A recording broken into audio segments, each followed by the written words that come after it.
In the last session, we created chatbots using OpenAI, GPT model, and Anthropic's Claude. Now we are going to focus more on to open source frameworks. So the first one is Hugging Face.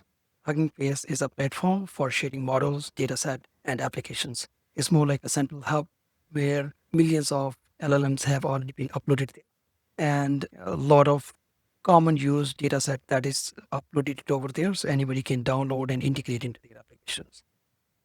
Now, what problem Hugging Face solve? So if you just compare, if we need to create an application from scratch, we need to find the data set, or we need to create the data set, and we need to take care of all the deployments and all this kind of stuff. It's a very long journey, and it is going to take a lot of time, and it's going to take a lot of resources. On the other hand, free of cost, Hugging Face solve this problem and provide all the access. And in very easy way, we can integrate through libraries, and we can use all of these resources here. And for the bigger portion, all of these things are free. We will look into some of these examples at the end of this video. There are different sections or categories within this one. Within the Hugging Face, the first one is models. I think when I checked last time, more than million models are uploaded over there, and some of them are specialized in a particular domain, and some of them are more generic nature. And we will leverage some of the models and create working example that will show you how to use this tab. Then we have a dataset tab, different type of data in the form of text, audio, video that is available into dataset. And we can either download or use locally or use that into as a repository through a library. That option is also there. Some of the fun facts about this company. This company originally started the business as a chatbot development company. Later, they expanded their business and they started natural language processing. And that's where they got some investment from NVIDIA. Later, Google and Salesforce also have some business to business collaboration with this. And the interesting thing is, if you see the emoji from where they get this name Hugging Face, this is based on the collaboration. Is everybody's welcome, collaborate, and then share. So that's how this Hugging Face icon that represents this whole model, and this is based on the emoji for the Hugging Face. How this could be helpful? This is a very organic model that could be helpful regardless what level of the expertise you are.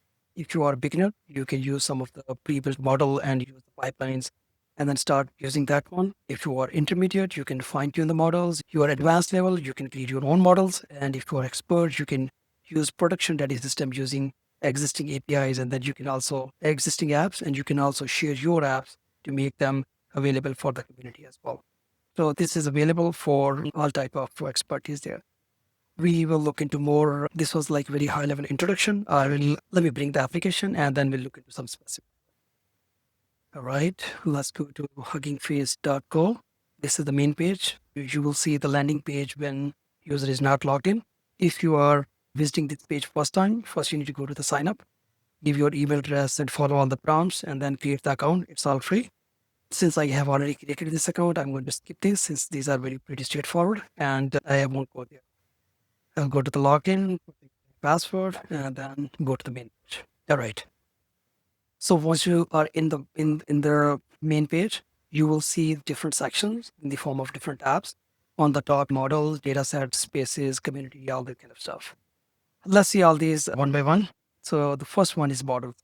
Look at this number, 1.96 is almost 2 million models. Pre-trained models are already up over there. This is very large number, and throughout the world, people are leveraging the existing model, training them, and then making them specialized for a particular domain, and then sharing for the bigger community. There are multiple ways, since this is very large number, how to narrow down and how will you know which model is suitable or which model is more reliable. Multiple ways. One of that is if you already know the name of the vendor or something, you can go search there. For example, if you just go and search writing like Meta, you search there and then you can see the Meta provided Llama models. A lot of models are there, a different number of parameters. You can look into them or maybe look more, search for Google. You'll see more models there. And then we can say Alibaba. Yeah, whatever you search, you will see some kind of results up there from all these companies. Anthropic, all this kind of stuff. So this is one way of looking if you know the name of the vendor or You can go search there. Second option is if you see the left side of the screen, there are the small search is given where you can narrow down the results. That is based on the tags associated with those models. So let's say if you want to see the task, click on this plus sign and there are predefined categories there. You are working on the multi-model, that option is there, computer vision, or if you want to work on the natural language processing, let's pick any one of them. Let's say audio. If you want to do text to speech, let's select any one of them. And we can go to the right side and click on most downloads. And you can see, for example, first one cookie. This is very famous. And as I tried a few examples in a different project, we will try to create some example in maybe in this video as well. It's pretty straightforward. Once you get into it, it shows you the number of downloads and what's that popularity graph. All those details are there. What is the specialty there? It supports multiple languages and all the details are. Once you are ready to use that one, go to the end of the page and it will also show you Python code, how to consume that one into your particular application. So step-by-step instructions are given. Anyways, we'll explore more. Let's get to some other tabs here. Let's go to the dataset. Under the dataset, one more time, you see there are different categories where you can go and search around. This is a rich set of data in different categories. You can go and look into any area from that. For example, if you just go and search for IMDB, if you go and see most, yep, for example, IMDB, the first one, open that one, new tab. And I always check the homepage. So this is created by Stanford University. Open that and you get one more time and it will show you the university has provided the data for 25,000 highly popular movies in their reviews, and that has been used for the training and for testing purposes there. Very large data set, and as a beginner, this is very helpful to play around these kind of stuff, and we can save our time rather than creating our own, especially when we do the training. So in general, there are different rules. You want to keep 40%, 50% for the initial training, and then you want to use the remaining for testing and then the fine tuning, that kind of stuff. Just few sample tests is not good enough. We really need some large data set. That's where these kind of data set come into picture there. We can go here, like for example, IMDb, and you can go and look into around to further. For example, if you go down there right now, you can go and search for any movie or something. For example, just go and say The Godfather. So once you search that one, will show you all the results here. Since it's an older movie, you don't see the most recent one, but the search is through IMDb. If I just go to IMDb, search here, father, I can say about, you can choose any particular, let's say we can choose any actor. Let me Chino, go back here and we some specific search there. And you can search around, results are coming. Similarly, on the right side, you can write AI-based custom query. Again, the target data set will be this one. So you'll keep on exploring more and more, but the data set at the same that is based on for the IMDb. You see the splits. The total, I think they have 50K supervised data. They have used 20K for 25K for training and 25K for testing. That's a good distribution there. Right. My favorite actor, Fredo. Let me see comment for this guy. All right. Something is there about him. Okay. Anyway, so that was a good data search. Similarly, you can also look into some other domains here. Let's say you are looking for cars. Yep. One more time. That's like for the same domain, there are so many individuals and companies. They also go and upload the data. And if you want to look into some of the more reliable thing, I always go and sort by more like most downloads or more number of likes basis. That's where it show you which one is more reliable. Let's see if you go to Stanford Cars. Yep, this data does not allow the search because it is more on the image search, only the images. And this is also, there are multiple categories available. And we can see some more, like for example, you are interested in real estate, just go search for real estate, it will show you. And if you're looking for particular real estate, let's say Zillow or something, you search that one and show you the result.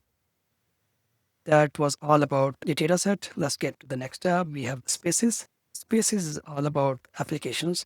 The application for a particular domain, you will see a lot of applications have already created, or up to a certain extent, the boilerplate code is ready to consume by your application. If you see the down here, these are the categories. And most of them, they are related to AI ML, but some of them, they are the boiler code, the generic nature where they are ready to be integrated into AI ML languages, AI ML framework. If you go to, let's say, for example, image generation, let's try some of them. And I'll do one more time, most likes. Yeah, so the first one, let's say diffusion. This is very reliable. Let's try how it works. If I just go to, let's type something, for example, let's say running runner, let's process first. It generated the image. We can try the one, let's say flux. This is very good. This is really helpful if you are trying to use good quality images. Something, let's say bench press workout, something specific. Let's run it. Yep. It is created the placeholder, trying to improve the image. Wow, that worked. That worked so well. Okay, all right. Let's go to the next tab. Next one is the community. You can see a lot of blogs here. Some of these blogs, they're very helpful. That show you a lot of time you can save by lesson from other people in the form of articles. Follow at least some of them. They are related to leaderboard that show the quick comparison between models and some of the best practices people have adopted. So you can look into it, and once you are at a certain pace, you are your own articles as well. Now then go to the docs. This is also a very helpful section. This is the official documentation for a lot of stuff. For example, if you want to see hub integration with Python into your code. So this is the library, and this is pretty straightforward. This documentation is written in a smart way, so you don't need a lot of documentation. It's more like a lot of places, very quick guide for the developer. So for example, if you want to just go to the quick start, it will tell you what the packages need to be installed and all that kind of stuff, and then I'll take you from there. So it's a lot of stuff. That was a very high level overview. Now we are ready to do some exercise. So once you create the account, you go inside, you click on the username, and then go down there into access tokens. We are going to create our own token to try some of this code into our working examples. I have already created this one. Let me delete it. Let's say we create a brand new, create new token. And all right, so there are three different ways. One of that is we need to give the access control. Could be just read only, could be write, or granular detail where you can go and do fine grained tuning, like what is accessible and what is not. For now, I will just create a for read only and then say create token, and the key is there. All right, so I've copied for my future references here. I just put it into the notepad, but use it into the coming slides. Now, where this is done. Now, next thing is we are going to select one of the model, and then we'll go back and try to use it and try to make it like into a demo, how it works. Let's get out of here, go to the main page, and then we are going to go to models and let's search for, okay, let's search for meta. Right. So if you see the very first one, 3.1 to 8 billion Llama, we are going to use this model. Let's learn a little bit more about this model. It comes into two flavor. I think it says 8 billion and 70 billion. It's keep on changing, so we really don't need to remember all these metrics. But the good thing is on the right side, you can see the pop graph and the number of downloads per month. It's pretty famous, and we can go down there. And it has also given us some code example on how to integrate that. Okay, I have already created one example. Let me bring ID and then we will start integrating. Yeah, right. This is the very basic Taylor format. We are going to use one of the model, which we just saw on the screen. Then we need to provide token, which we just create. Let me replace that key here, and then we'll try to run the application. Okay, there is not a lot of coding involved here because this is just going to be a very basic question, and we just need to specify the role. And let's say we are saying translate, good morning, how are you into Spanish? Let's say on this application, if the key integration works, it is going to give us the response. All right, it worked. And it says, good morning, how are you into Spanish? Let's say, buenos, interesting. That worked. And then We can try a different prompt and then see more examples. To expand this further, I have expanded the same example and added some video. So we can try more examples there. The token here. All right. Llama 3.1 chat assistance is ready. And we are going to ask some questions here. And on the right side, you will see the chat history. And that will show you all the chat over there. Let's ask some more questions. So let's say for some basic question, let's say, all right, we can say what is the capital of United States? Let's start with something simple.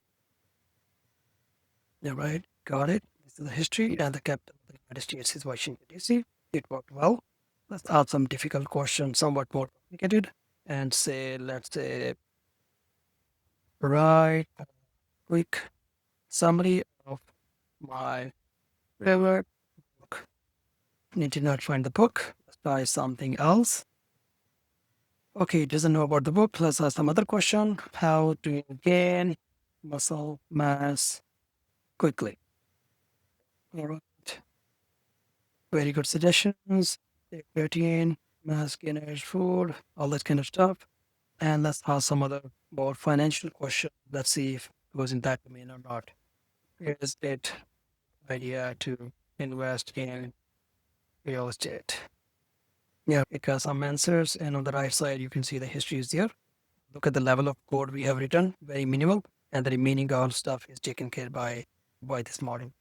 These were just few examples. Now coming back to maybe we can ask how to the learn AI/ML. Yeah, so this is working, and this was just more like example to use one example a data model, and we'll continue to explore more. Thank you much.